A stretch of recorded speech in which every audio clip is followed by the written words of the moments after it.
লেখকদের যেমন যেটা আমার আজকে আমি এই স্মৃতিটা আপনার সাথে বলতে চাই। যেমন আমার যে ১ম কাব্যগ্রন্থ 'লাফায়েত আল শাহ পূবের আকাশ' এইটার উৎসর্গটা আব্বাকে নিয়ে করা। তা আমার মনে আছে যে আমার যখন আমি বইমেলায় ছিলাম, আমার প্রকাশনী থেকে এটা বেস্টসেলার হয়েছিল কবিতায়।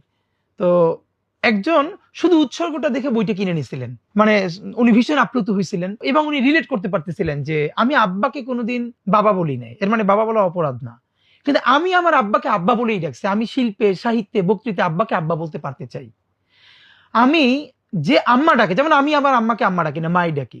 কিন্তু যে আম্মা ডাকে, এইখানে আজকে গল্পটা মনে পড়ে বড় হয়ে গেলেও, যেমন আমার যদি পুরো লার্নিং এর একটা জায়গায় থাকে যে আমি যা বলি এই ঘরের শব্দ আমার একান্ত শব্দ, কিন্তু সোসাইটিতে, কালচারে খুবই তুচ্ছ। কিন্তু আমি আমার ওই শব্দকে দাঁড় করাতে পারতে চাই। সেটা কতদূর কবিতা হলো, সেটা কতদূর লিটারেচার হলো, আর্ট হলো, এটা নিয়ে আমার চিন্তা না। আমার হলো লড়াইটা।